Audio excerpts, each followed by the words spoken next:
जय Jagannath everyone welcome to learning diary. I hope आपण मैंने समस्त बहुत ही भलरे थे आपण फैमिली रे समस्त भलरे थे। देखंतु आमे कौन पढ़ुले मॉडर्न हिस्ट्री।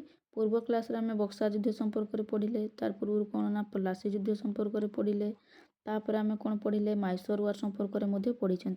आमर आउ किछिटा रही जाइछि कौन जो फ्रेंच वार होइतिला आंग्लो फ्रेंच वार ता संपर्क में पढ़िबा, जो आमर बैटल ऑफ वांडियस होइतिला ता संपर्क में पढ़िबा।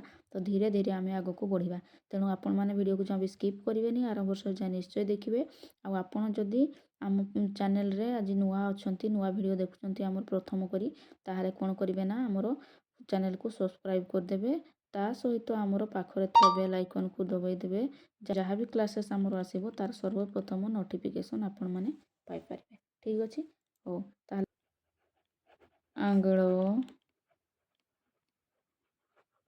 फ्रेंच वार बाउ ताको आम कौन बोली कहूचे कर्नाटिक वार बोली कहूचे। कौन कर्नाटिक वार।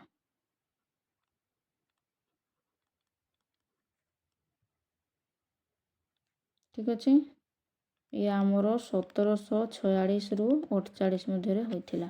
ठीक अच्छे आमर कहा कहा मध्य होइथिला एटा कहा कहा मध्य होइथिला आमर कौन फ्रेंच आउ ईस्ट इंडिया कंपनी मध्य होइथिला। आमर ईस्ट इंडिया कंपनी रो के नेतृत्व नहीं आमर नहीं रॉबर्ट क्लाइव। तापर आमर फ्रेंच मानकर किए नहीं ड्यूप्लेक्स किए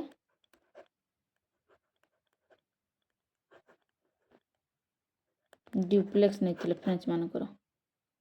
ठीक अच्छे हो तापर एठे आमर किए विनर किए होइथिले विनर आमर ड्यूप्लेक्स होइथिले। आमर जो फास्ट आंग्लो फ्रेंच वार बा कर्नाटिक वार होइथिला 1746 रु 48 आमर विनर होइथिले ड्यूप्लेक्स।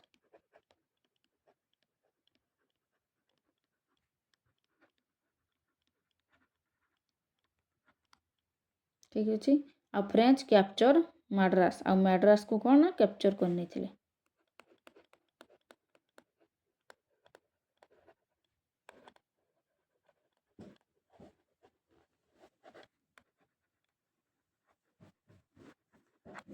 तापर आमर कौन आसला सेकेंड आंग्लो फ्रेंच वार।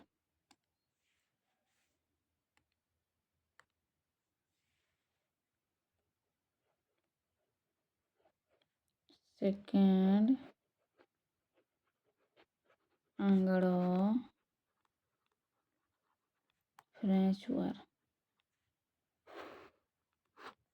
आमर एटा केबे होइथिला आमर 1749 रु 1754 तार ड्यूरेशन थिला। ठीक अच्छे हो यह आमर कहा कहा मध्य होइथिला आमर कहा कहा मध्य होइथिला बैटल बिटवीन फ्रेंच एंड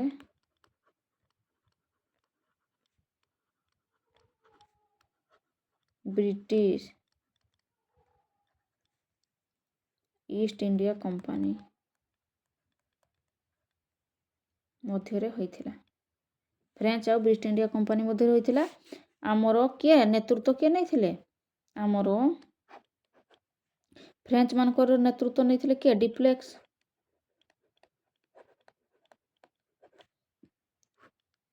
तापर आमर कौन एमानकर नहीं थिले किए से रॉबर्ट क्लाइव।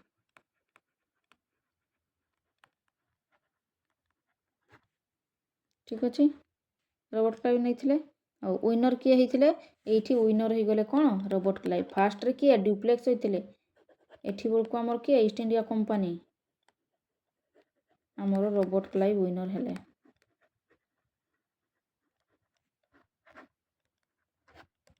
ठीक अच्छे तो ये थिला आमर कौन ना सेकेंड आंग्लो फ्रेंच वार। आ गोटे कथा मु भूल जाइछि आमर फास्ट आंग्लो कर्नाटिक वार आमर कौन ट्रीटी होइथिला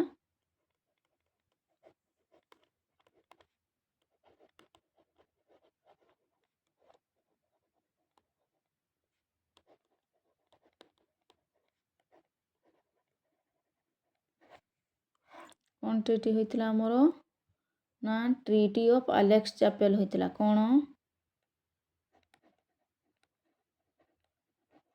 ट्रीटी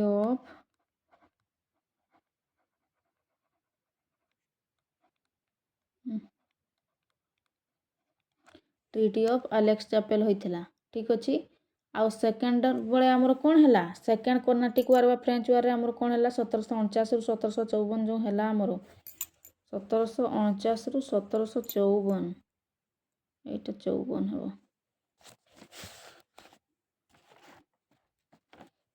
1749 रु 1754 एटा 54 हबो 59 कर दैछि हो। तापरे सेकेंड रे कोन हला सेकेंड आंग्ल कर्नाटिक वार फ्रेंच वार कोन हेतला हमर ट्रीटी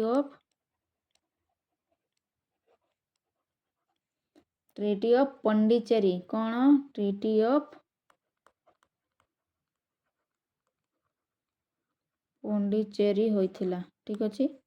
फर्स्ट कर्नाटिक वार कोन थिला treaty of Aix la Chapelle second treaty of Pondicherry होइथिला एला हला हमर कोन हमर तीनटी कर्नाटिक वार होइथिला ना आंग्ल कर्नाटिक वार बा आंग्ल फ्रेंच वार हमर तीनटी होइथिला। फर्स्ट रे हमर कोन ना ट्रीटी ऑफ आलेक्स चापेल हला तापर सेकेंड ट्रीटी ऑफ पॉन्डिचेरी हला। नेक्स्ट तापर हम जिबा थर्ड आंग्ल कर्नाटिक वार बा थर्ड आंग्ल फ्रेंच वार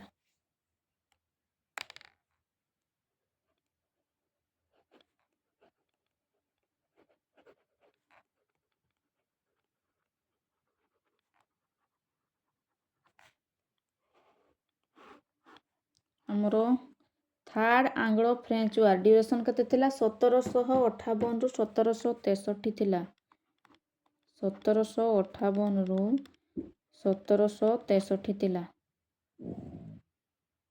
ता ड्यूरेशन ठीक अछि। हो हमर कहा कहा मध्य रे हेतिला ना हमर फ्रेंच आ ब्रिटिश ईस्ट इंडिया कंपनी मध्य रे हेतिला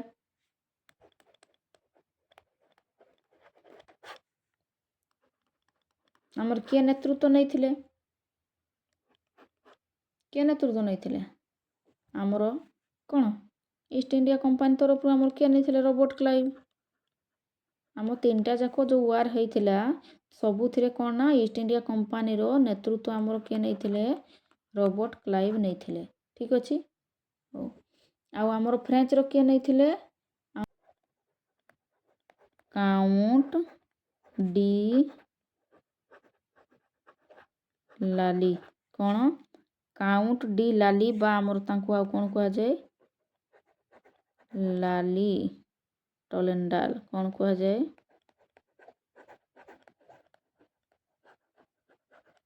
लाली टोलेंडाल बोली कहा जाय ठीक अछि। हमर कोन ना हमर कोन थर्ड आंग्लो कर्नाटिक वार बा थर्ड आंग्लो फ्रेंच वार हमर विनर के हेतिले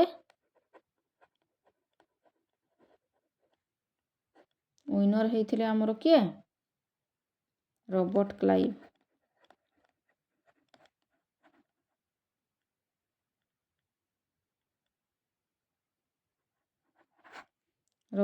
हेतिले ठीक अछि।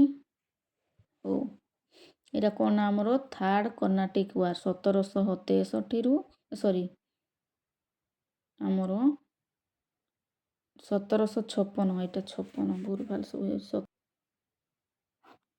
हमर 1756 रु 1700 केते 63 ठीक अछि। 1756 रु 1763 हमर केते वर्ष होइतिला 7 वर्ष होइतिला याको हमर कोन कहा जाय ना हम जो पढिथिले सप्तवर्ष व्यापी युद्ध कोन सप्तवर्ष व्यापी युद्ध कहा जाय याको 7 इयर चलथिला कोन ना हमर थर्ड कर्नाटिक वार टा तापर एथिरे हमर कोन ना ट्रीटी कोन हेतिला हमर 1763 रे हमर को ट्रीटी होइतिला ना ट्रीटी ऑफ पेरिस होइतिला ट्रीटी ऑफ पेरिस होइतिला जो पॉन्डिचेरी को सेमाने कोन करथिले ना फेराई देथिले ठीक अछि।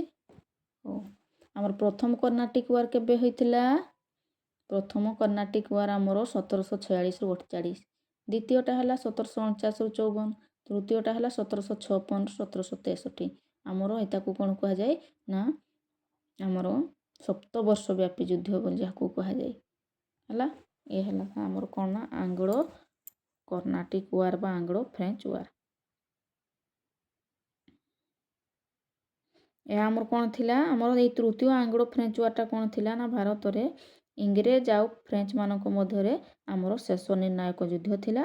ତାପରେ ଆମର କ'ଣ ନା ୱାଣ୍ଡିୟସ୍ ଯୁଦ୍ଧ ହୋଇଥିଲା। ତାପରେ ୱାଣ୍ଡିୟସ୍ ଯୁଦ୍ଧ ପରେ ଫ୍ରେଞ୍ଚ ଶକ୍ତି ପୁରାପୁରି ଭାରତରେ କ'ଣ ନା ଲୋପ ହୋଇଯାଇଥିଲା ଆଉ ଇଂରେଜମାନଙ୍କର ତାଙ୍କର କ'ଣ ସାମ୍ରାଜ୍ୟଟା ସ୍ଥାପିତ ହୋଇଥିଲା। ଇଂରେଜ ସର୍ବାଧିକାର ସ୍ଥାପିତ ହୋଇଥିଲା। ଆମର ଭାରତରେ ଇଂରେଜ ସର୍ବୋଚ୍ଚ ଶକ୍ତିରେ ଉପନୀତ ହେଲେ। ଆମର ଭାରତରେ ଇଂରେଜମାନେ ସର୍ବୋଚ୍ଚ ଶକ୍ତିରେ ଉପନୀତ ହେଲେ ଆଉ ଫ୍ରେଞ୍ଚମାନେ କେବଳ ବ୍ୟବସାୟୀ ଭାବରେ ହିଁ ସୀମିତ ରହିଲେ। ଆଉ ବ୍ରିଟିଶର ଶାସନର ଭିତ୍ତିଟା କ'ଣ ନା ଦୃଢ଼ ହୋଇଥିଲା। ଠିକ୍ ଅଛି। ଆମର ଯେଉଁ ଟ୍ରିଟି ଅଫ୍ ପ୍ୟାରିସ୍ 1763ରେ ହେଇଥିଲା ନା ଥାର୍ଡ଼ ଆଙ୍ଗ୍ଲୋ ମାଇସୋର ସମୟରେ କ'ଣ ହେଇଥିଲା, ପଣ୍ଡିଚେରୀ କରିକାଲ ମାହେଜ ଯେଉଁ ଆମର ଚନ୍ଦ୍ରନଗର ଥିଲେ ତାକୁ କ'ଣ ନା ଫେରି ପାଇଲେ। ହଉ, ତାପରେ ଆମେ କ'ଣ ପଢ଼ିବା, ବ୍ୟାଟେଲ ଅଫ୍ ୱାଣ୍ଡିୟସ୍।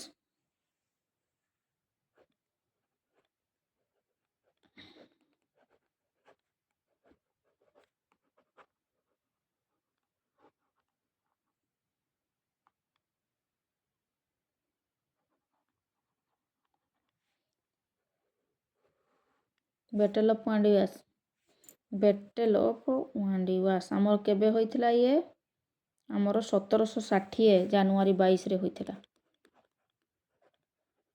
ଜାନୁଆରୀ 22ରେ କେବେ? 1760ରେ ହୋଇଥିଲା। ଠିକ୍ ଅଛି। ଆମର କେଉଁଠି ହୋଇଥିଲା? ତାମିଲନାଡୁରେ ହୋଇଥିଲା। କେଉଁଠି ହୋଇଥିଲା? ତାମିଲନାଡୁ।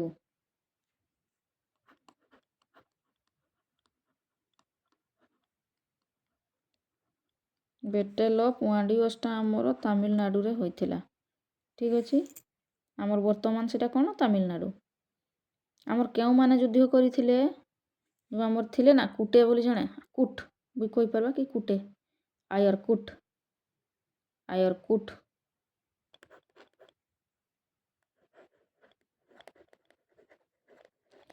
ବିଟୱିନ୍ ଫ୍ରେଞ୍ଚ ଭର୍ସେସ୍ କ'ଣ? East India company. East India company. କିଏ ଥିଲେ ଆମର? ଆୟାରକୁଟେ ଥିଲେ। କୁଟ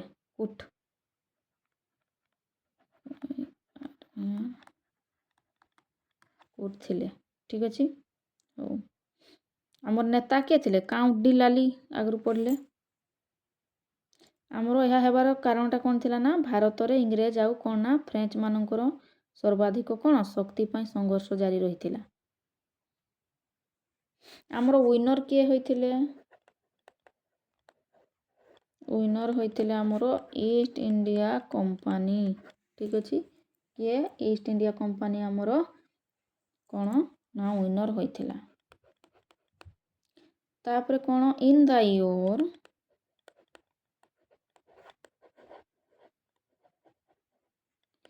1763 Treaty of Paris was signed.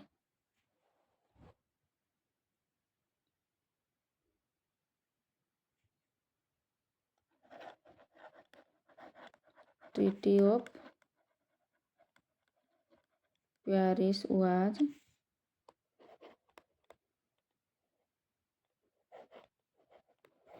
signed. Pondicherry was returned to the French.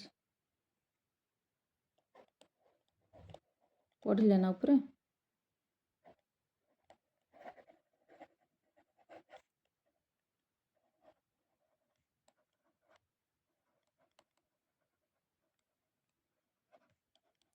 Return to